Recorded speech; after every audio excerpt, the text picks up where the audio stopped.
Usually, when I get into a new venture, I finance it. Like I usually use my money to start, and then as we get into new positions, I may take investment dollars. But like if you look at Branson Cognac and Le Chemin Noir Champagne, I own the entire company. Like those,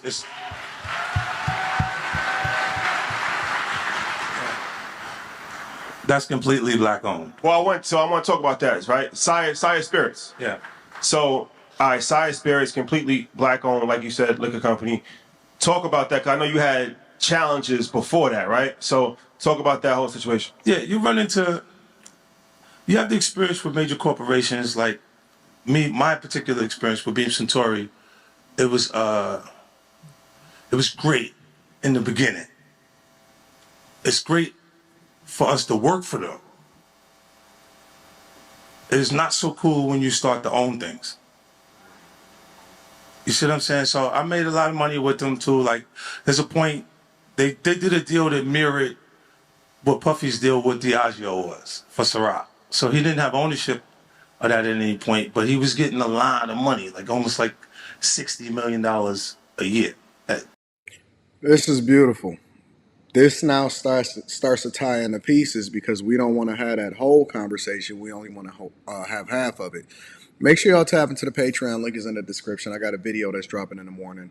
Also, Teach Hanley, 40% off your first order plus 20% off for life. Shout out to Teach Hanley. And then last but not least, make sure y'all get y'all tickets.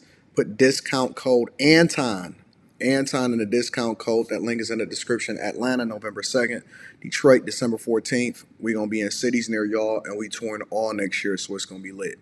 Aside from that, when we talking about what 50 is saying, before we get over into the Diddy side of it, I said a long time ago, and y'all said that I was hating, but I said, listen, I remember when Diddy was selling this and pushing Ciroc as though he owned it. And I believe that that was strategic because it was the only way to get y'all to buy it, because no longer was people going based off of endorsements. They was going based off of ownership and who they were supporting. Everybody loved Ciroc and everybody loved Diddy. And that's why they was drinking Ciroc. They had the peach, they had the apple, they had all of it, right? So everybody was rocking with it. And when he was on Earn Your Leisure just a little bit ago, I think it was like last year or so, and we was looking at what he was saying, and he was talking about the lawsuit that he was saying. It was because he never owned it. He never owned it, and 50 is basically confirming to y'all what those deals look like. Never owned it. Ross, I'm pretty sure that he has no ownership in Luke Belair. Luke Belair, I'm pretty sure, but he's making a lot of money to continue to push it. Why? Because selling spirits and your cut per case is probably booming. It's booming. And the liquor market is booming. Right? I remember back when Busta Rhymes was doing Pastor Cavassier and he couldn't get a deal after that, even though that song was booming. I heard Shannon Sharp recently talking about looking for an endorsement after he started pushing Hennessy a little bit on when he was back when with Skip, right? And so now he got his Laportier, and I'm not sure if he owns that or if he has a percentage of it, because true ownership is 100% ownership. And I think that we can take that lesson before we even get into the Diddy stuff again. We can take that lesson and source that out and apply that on smaller scales, because we pedestalize celebrities, but we don't learn the lessons and apply it to our own lives. So in anything, whether you're going into a company or you're participating in a startup, your equity in that company, the earlier investors, meaning that the people that work for it and the people that put the blood, sweat, and tears in it, and then you negotiate, your stock options and your equity in that company can ultimately result in you becoming a millionaire. We've seen it when these companies do IPOs and go successful and go out of this sphere, right? We've seen that happen. We've seen it on different fronts when it comes to ownership of these platforms and all of this stuff, right? A lot of people, they'll go and participate, but guess what? They didn't have no ownership in it. That was what they negotiated in the beginning, or they never signed no paperwork, which basically made them free agents. I seen early in the YouTube space. I remember when FouseyTube and all of them was popping, and I was trying to figure out, how did they blow up so fast? It couldn't have just been pranks. No, they was getting pushed. They was getting pushed. It was marketing dollars behind them because they didn't even own their own channels. They didn't even own their own names. They had to go and start new channels.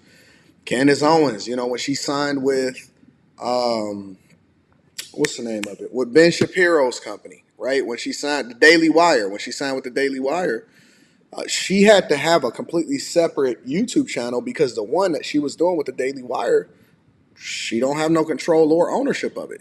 All of that legacy goes with the Daily Wire. So she had to basically leap back into her own platform.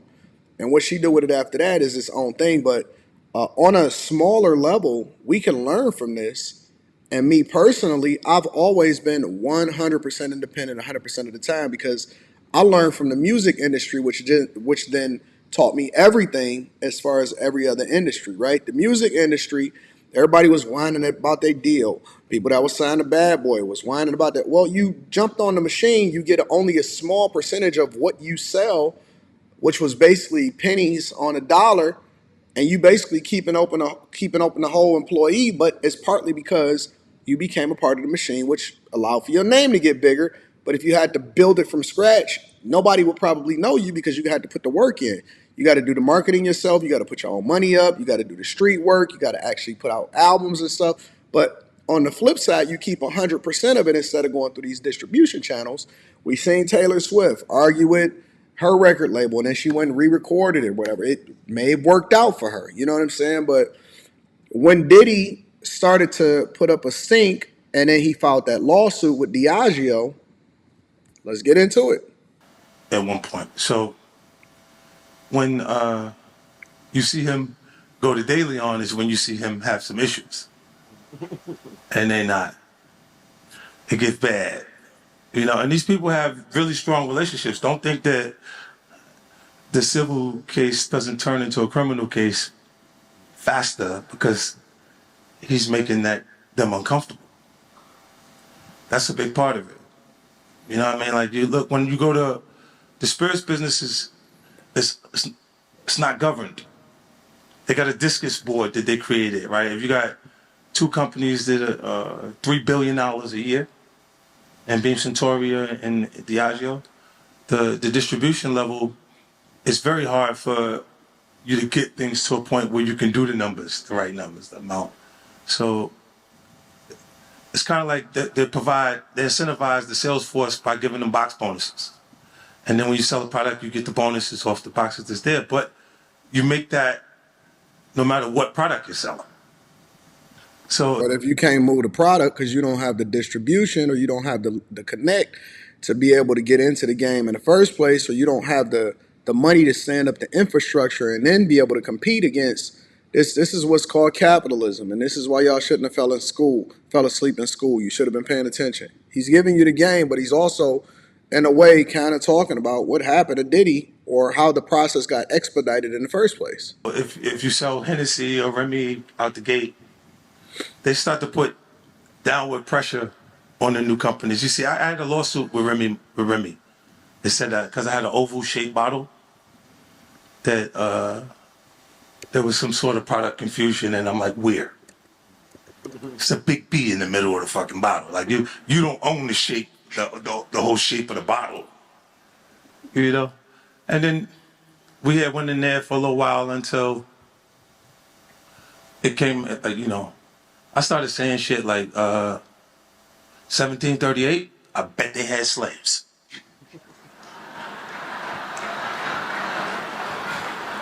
Then shit got uncomfortable, and it was like, look, relax, okay? Can we make donations to existing foundations to make you feel happy? Yeah. Yeah, and it went away. But they do spend $63 million targeting African American male consumers a year. Remy specifically. So that's why that would be uncomfortable, me making those statements. And it's risk versus reward. It doesn't make sense to fight the fight. So, in conclusion, because I think I'm going to use this and break this down way more. It's way deeper of a conversation because I know everybody was excited about the slave part. But it's a much deeper conversation, I think, that needs to be had and breaking it down even outside of Diddy, and we're going to do that on the Millionaire Morning Show in the morning. However, I still personally believe, I don't have any proof, but I believe that Diddy operated for probably over 30 plus years with autonomy, and nobody had nothing to say and nobody was against him. All of a sudden, everything just started falling immediately. Within the span of a year or 2 years, he got the key to the city, I think maybe like a year ago today or 2 years ago today, and everything just started falling. Two things can be true at the same time. One, he could be an absolute freak and, you know what I'm saying, deserve domestic abuse charges or whatever, however you want to frame it. But number two, it could absolutely do with other things, and you're just not going to sell me on the fact that it's not. And the fact that everybody else is so much of a sheeple that they fall into this trope is amazing to me. Y'all let me know what y'all think. Again, make sure y'all tap into the Patreon. Teach Hanley 40% off your first order, plus 20% off for life. And then make sure you get your tickets, discount code Anton, put it in there and then hit apply. And we're going to rock out. I love you. I appreciate y'all. I'm going to holler at y'all later, man. Peace.